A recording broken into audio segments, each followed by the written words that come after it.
po sa inyong lahat. Ako po ang inyong tagapaglingkod na si Miss Langga. At bago po tayo mag-umpisa ay manalangin muna po tayo at samahan niyo po ako. Our Father who art in heaven, hallowed be thy name. Thy kingdom come, thy will be done on earth as it is in heaven. Give us this day our daily bread, and forgive us our trespasses as we forgive those who trespass against us. And let us not into temptation, but deliver us from evil. For the thine is the kingdom of the power and the glory forever and ever. Amen.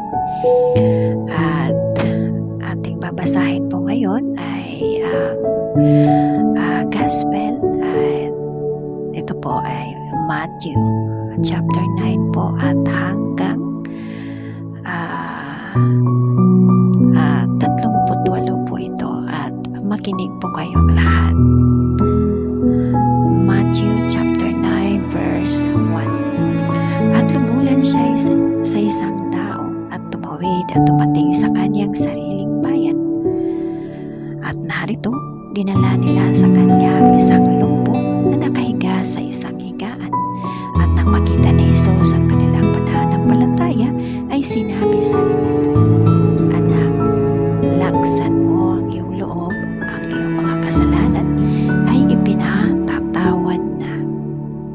At narito ang ilan sa mga eskreba ay nagsasabi sa kanilang sarili, "Ang taong ito ay namumuso."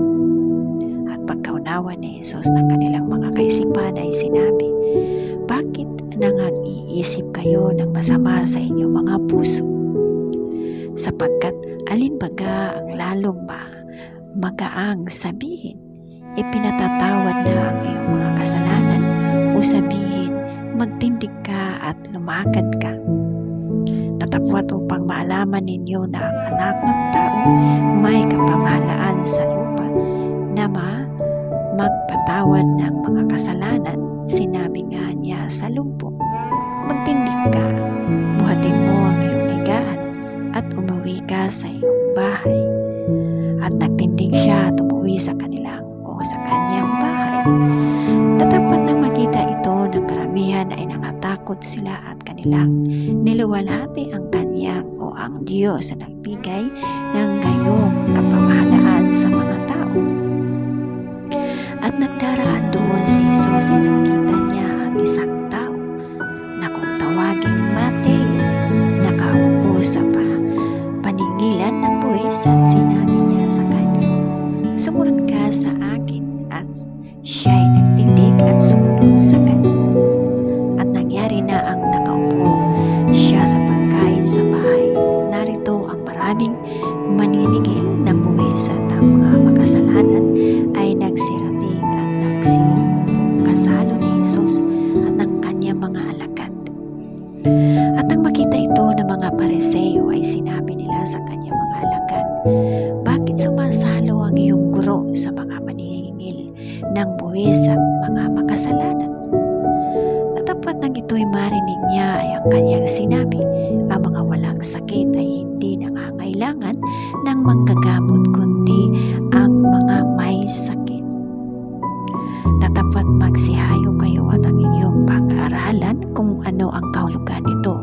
Habag ang ibig ko at hindi hain, sapagkat hindi ako naparito upang tumawag ng mga matuwid, kundi ng mga makasalanan." Nang magkagayoy, nagsilapit sa kanya ang mga alagad ni Juan na nangagsabi, "Bakit kami at ang mga Pariseo ay nangangayunong madalas, na dapat hindi nangangayuno ang mga alagad mo?" At sinabi sa kanila ni Jesus, "Mangyayari bagang mangaglog sa mga abay na kasalanan, samantalang ang kasintahang lalaki ay kasama nila. Natapat darating ang mga araw na ang kasintahang lalaki ay aalisin sa kanila, at kung magkagayoy, mag-aayuno sila. At sino bang hindi nagtatagpi ng bagong kayo sa damit na luma, sapagkat ang tagpi ay bumabatak alak sa damit at lalong lumalala ang punit. Hindi rin nagsisisilid ng bagong alak sa mga balat na lupa.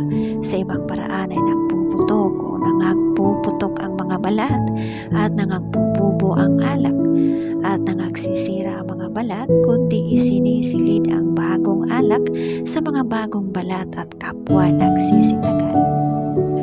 Samantalang sinasalita niya ang mga bagay na ito sa kanila, narito dumating ang isang pinuno at siya'y sinamba na nagsasabi, "Kamamatay pa lang ng aking anak na babae, tatapat halina at ipatong mo ang iyong mga kamay sa kanya at siya'y mabubuhay."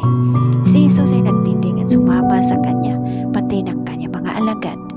At narito isang babaeng inaagasang may 12 taon na ay lumapit sa kanyang likuran at hinipo ang laylayan ng kanyang mga damit o ang kanyang damit, sapagkat sinabi niya sa kanyang kalooban, "Kung mahipo ko man lamang ang kanyang damit ay gagaling ako."